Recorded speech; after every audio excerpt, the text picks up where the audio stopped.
What's going on, guys? It is Bernardo, and today is all about deploying Windows Server 2025 within SCCM. So let's get right into it.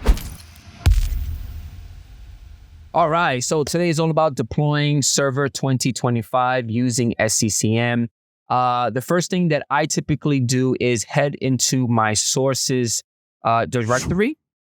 And as you can see, my directory has a bunch of folders. This is where I typically store my packages as well as my operating system images. Within here, you will notice that I already created a Windows Server 2025 folder. Now, within this folder, I already downloaded the Server 2025 operating system image. I mounted it. I took all those files and I dropped them into this folder. The reason why I did this is because pretty soon, this path we needed to, import the operating system into our SCCM. So this is behind the scenes. Hopefully you guys know how to do this. If not, let me know and I will do a video for you. So let's head into our SCCM console, and we are going to head into the software section. Within here, let's go into the operating systems folder, double click on it to open it. And let's get into the operating system image section. We're going to right click on it. We're going to select add an operating system image. And we're going to get the wizard. We're going to click on browse. And again, that path that I told you guys, it is very important because inside that folder that I created, within my sources folder, there's another folder called sources. And inside that folder, the file that we need to select would be the install.wim file. There it goes. So we're going to click on open. We are going to check off by checking this box. You are agreeing that when applying this image to this device, either blah, blah, blah. So just check it off. I'm also going to check off extract a specific image index. And I'm going to click on the drop down and I'm going to pick my flavor. I like to pick number 2 and I'm going to click next here. For the language, I'm going to click on the drop down and I'm going to select my language. For the architect, pick your flavor. I'm going to do 64-bit and let's click next and provide an operating system name. I gave it the following. Yes, pretty self-explanatory. Let's click next. A nice little summary, click next. It is going to start extracting that particular index from that WIM image into your SCCM and import it, export it, do all that crazy stuff. And eventually you're going to get this.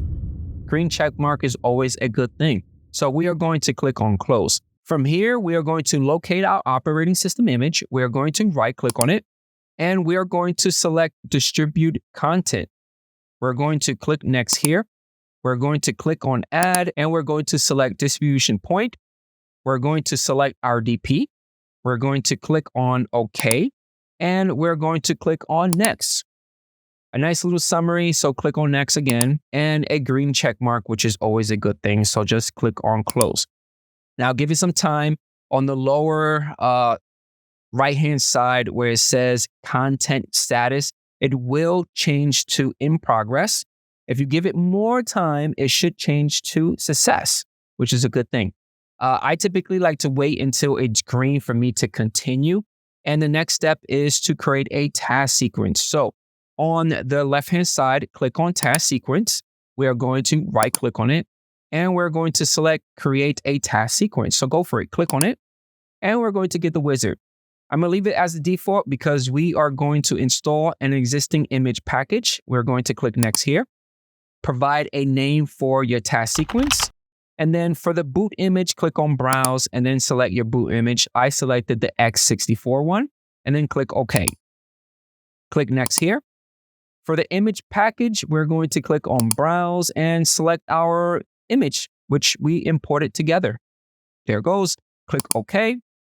And I typically like to check off configure task sequence for BitLocker. So I check that off.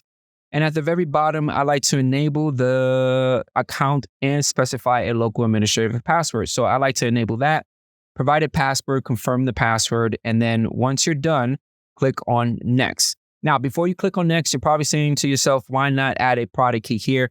If you have a KMS server within your infrastructure, as soon as this machine is part of your network, it is going to find that DNS record and it's going to provide a license to it within your KMS server. So you don't have to deal with that.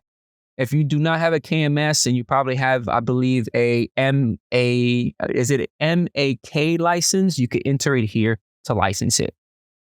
Once you're done, click on next. I'm going to join a domain. So I'm going to check that off. For domain, I'm going to click on browse and I'm going to select my domain and then click OK. For the domain OU, I'm going to click on browse and I'm going to select the organizational unit that this particular machine is going to drop into. So it is servers because it is a server, right? Click OK.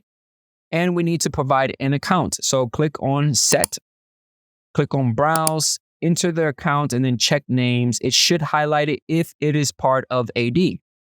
Click OK here. Provide the password and confirm the password.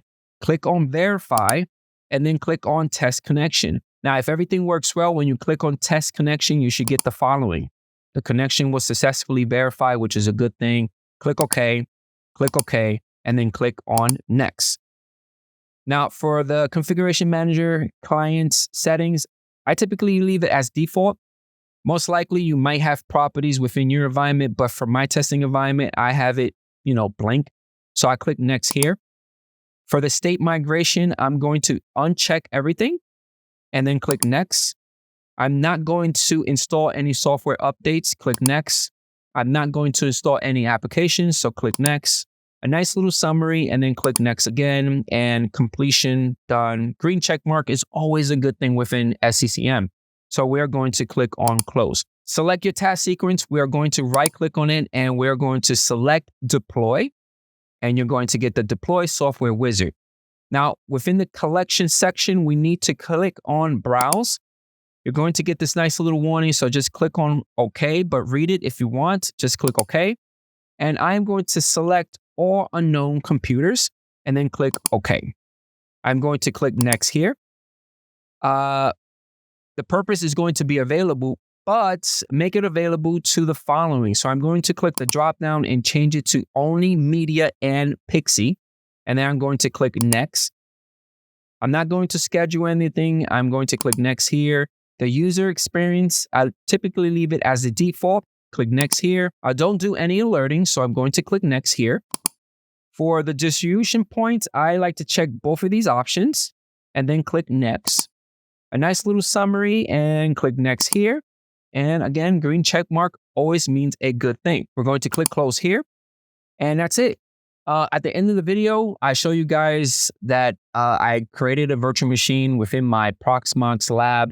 I think I called it temp.btnhd.edu or something like that. I Pixie boot into that virtual machine. I picked this task sequence and it installed the operating system with no problem. That's it, guys. Hopefully you guys enjoy. Stay tuned for the demo and I catch you guys on the next one. Peace out.